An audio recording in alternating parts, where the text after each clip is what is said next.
If you grew up in a black household in the 70s or 80s, you knew Sunday dinner was sacred.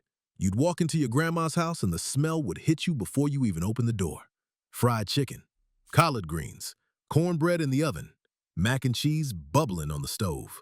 Today, we're counting down 10 soul food dishes that only black grandmas could make right. Because you could follow the recipe all you wanted, but there was something about the way grandma made it that you just couldn't replicate. And number 6, that one right there was everybody's favorite. Let's get into it. We've got to start with fried chicken. Now, everybody's grandma had her own method, but the one thing they all had in common, that chicken was crispy on the outside, juicy on the inside, and seasoned all the way through. Grandma didn't just throw some chicken in a pan, no. This was a process. First, she'd clean that chicken, really clean it. Some grandmas used lemon, some used vinegar, but that chicken was getting cleaned. Then came the seasoning. And this is where Grandma's magic happened. She didn't measure anything. She'd just grab the salt, the pepper, the garlic powder, the paprika, whatever else she had, and she'd season that chicken by feel. She knew exactly how much to use just by looking at it. Some grandmas would let it sit overnight in buttermilk. Some would brine it in salt water. Some would just season it and let it rest for an hour. Then came the coating: flour, cornstarch, more seasoning. Some grandmas added a little cornmeal for extra crunch, and she'd dredge each piece carefully, making sure every inch was covered. And the frying? Grandma had a big cast iron skillet with hot oil. Not too hot, not too cool. And she'd fry that chicken until it was golden brown and perfect.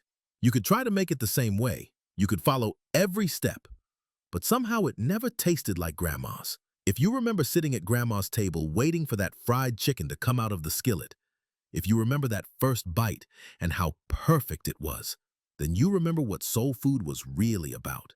And if Grandma was making fried chicken, you know she had greens on the stove.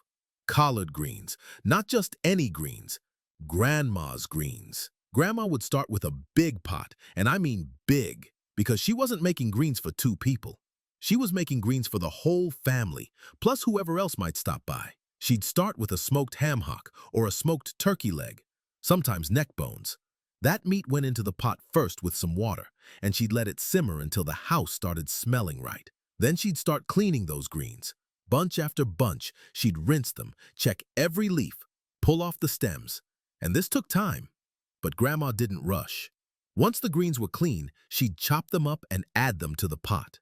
Then came the seasoning: onions, garlic, a little bit of sugar, salt, pepper, and a dash of hot sauce or red pepper flakes if she was feeling spicy. And then she'd let them cook, low and slow, for hours. The greens would cook down, soaking up all that flavor from the meat and the seasonings until they were tender and rich and perfect. The pot liquor, that liquid left at the bottom, was almost as good as the greens themselves. Some people would soak it up with cornbread. Some would just drink it straight. You can buy collard greens at a restaurant. You can make them yourself, but they'll never taste like the ones Grandma made on Sunday afternoon. Now, if Grandma was cooking greens, you know she had something sweet on that table to balance it out. Candied yams.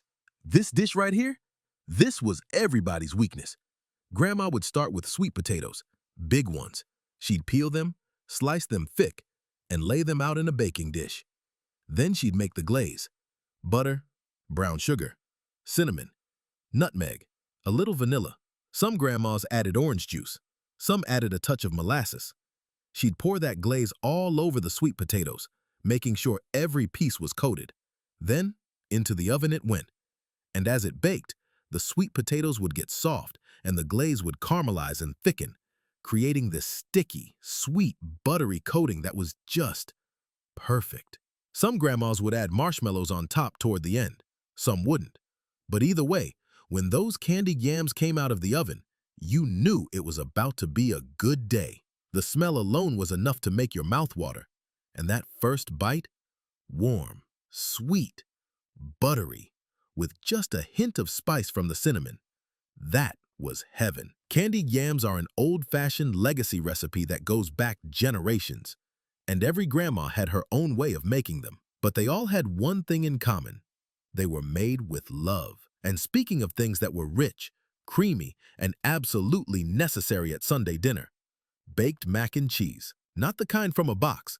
I'm talking about real mac and cheese, the kind Grandma made from scratch. Grandma would boil the macaroni in milk and water, with a little butter. Not just plain water, milk, because that's how you get it creamy from the start. While the macaroni was cooking, she'd shred the cheese. And she didn't use just one kind. She'd mix sharp cheddar, mild cheddar, maybe some Colby. Some grandmas would add a little Velveeta to make it extra creamy. Once the macaroni was done, she'd drain it, then mix it with the cheese while it was still hot so the cheese would melt right in. Then came the custard, eggs, milk, more cheese, a little butter, some seasoning. She'd mix it all together and pour it over the macaroni. And then, and this is important, she'd add more cheese on top. A thick layer of shredded cheese that would get golden and crispy in the oven. Into the oven it went, and when it came out, the top would be golden brown and slightly crispy, and the inside would be creamy and cheesy and perfect. That first scoop, when you cut into it and it held its shape but was still creamy inside, that was Grandma's mac and cheese. You could try to make it the same way, but somehow it never tasted quite right.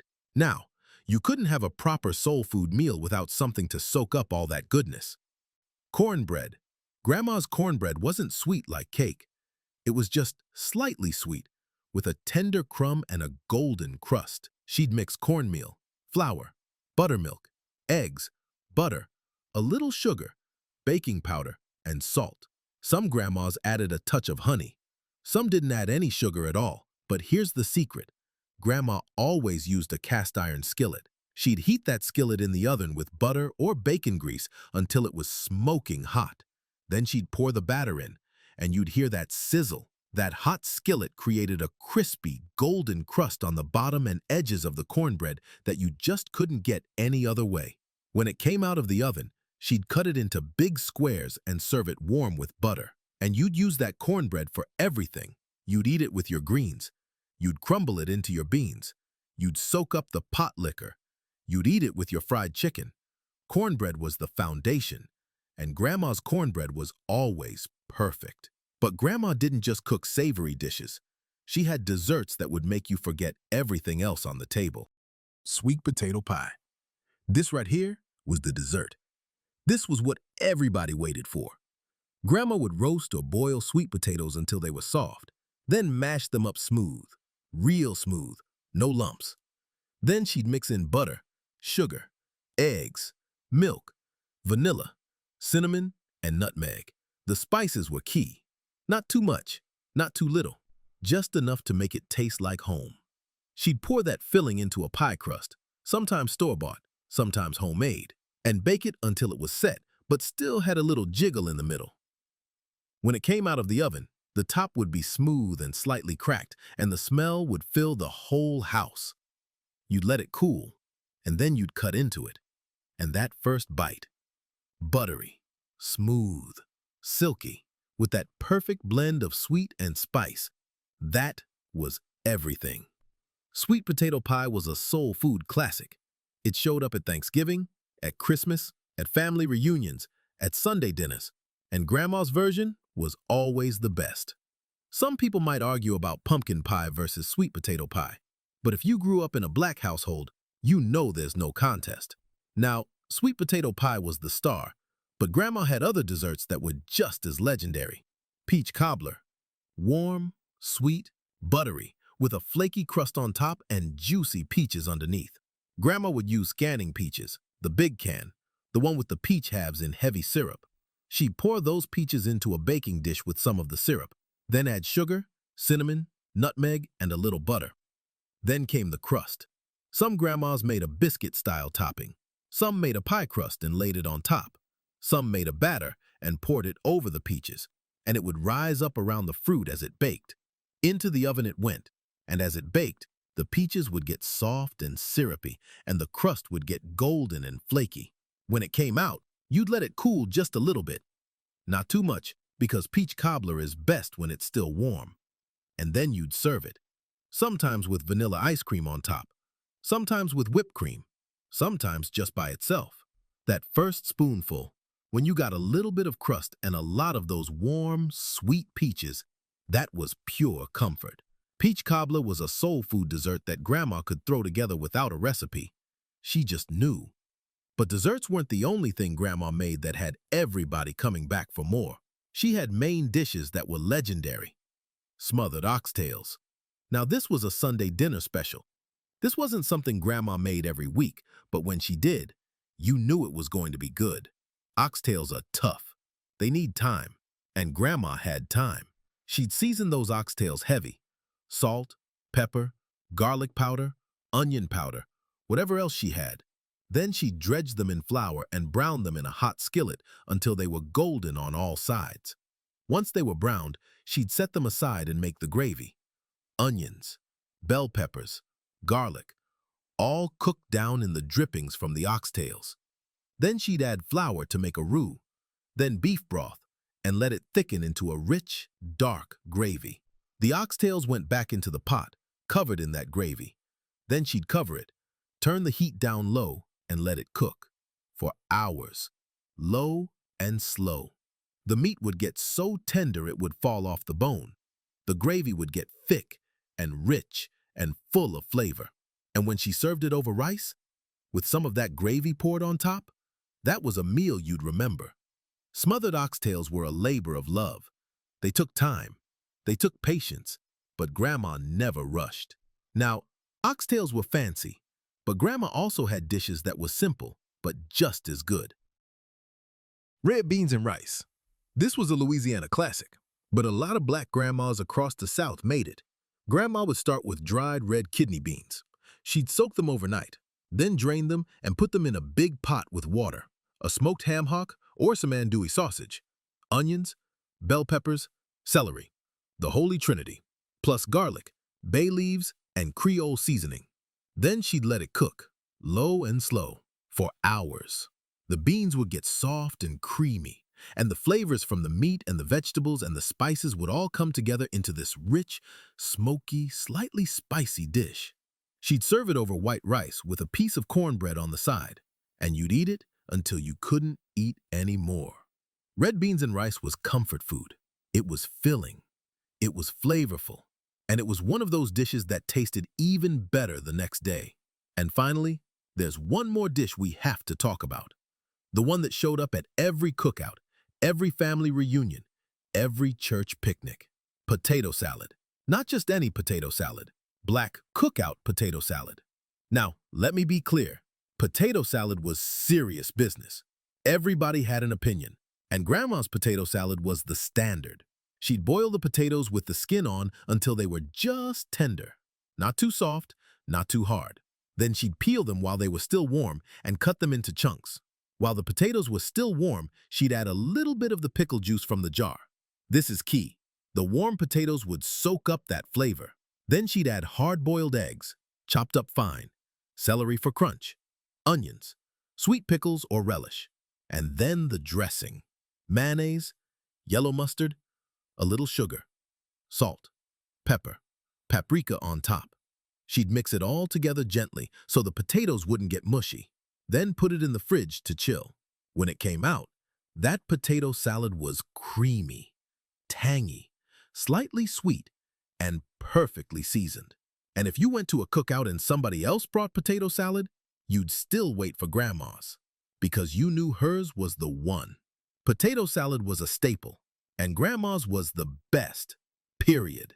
So there you have it, 10 soul food dishes that only black grandmas could make right. These weren't just meals. They were traditions. They were love on a plate. They were the dishes that brought families together every Sunday, every holiday, every time somebody needed comfort.